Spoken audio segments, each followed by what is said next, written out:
You lock your doors. You've got the Ring camera, the home alarm, the dash cam, the password manager, two-factor authentication, antivirus software, a panic button on your key fob, and still you're more afraid than your grandparents ever were.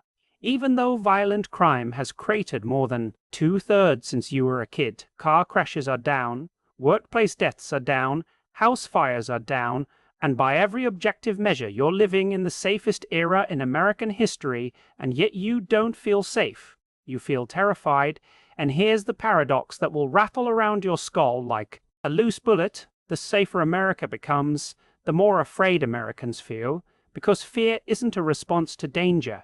It's a response to uncertainty, and we have turned uncertainty into a national obsession. Your amygdala can't tell the difference between a real threat and a story about a threat.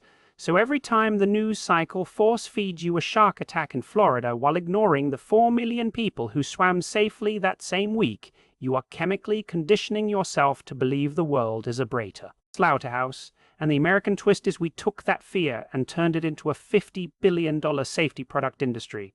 More alarms, more self-defense gadgets, and the more of them you buy, the more you silently teach your own brain that danger is everywhere. So you're not protecting yourself. You're diagnosing yourself as a perpetual victim. A few years back, a study dropped a quiet bomb. People who installed home security systems actually reported higher anxiety about break-ins than people without them, because the system itself became a constant reminder that there's something to fear, which is the safety paradox in action. The tools you used to feel safe make you feel less safe. Now here's the reversal that only fully lands the second time you sit with it. The safest Americans aren't the ones with the most guns and cameras.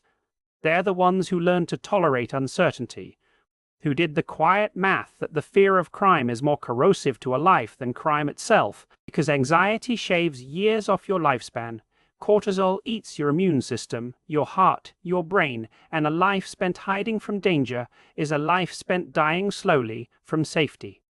Let me tell you about Karen. She lived in a gated community in Florida.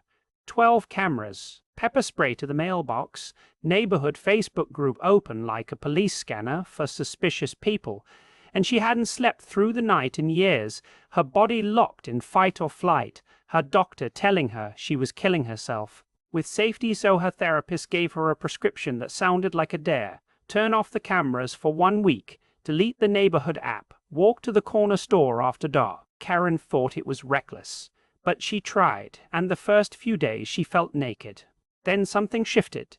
She realized no one was coming. The scary stories online were almost always a delivery driver mistaken for a prowler, a teenager in a hoodie mistaken for a burglar, and by the end of the week, she slept 7 hours for the first time in years, didn't get robbed, didn't get murdered, got her life back, and understood that her fear hadn't been protecting her, it had been imprisoning her. The American cognitive paradox sits right here. We are the most powerful nation on earth with the most advanced safety technology and also the most terrified.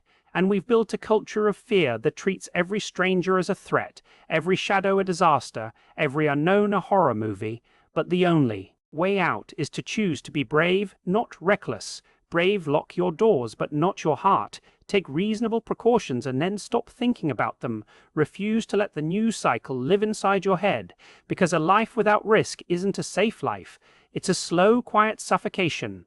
Right now your brain might want to defend the fear, whisper that bad things do happen, and yes they do, but you are statistically safer than almost any human who ever walked this earth.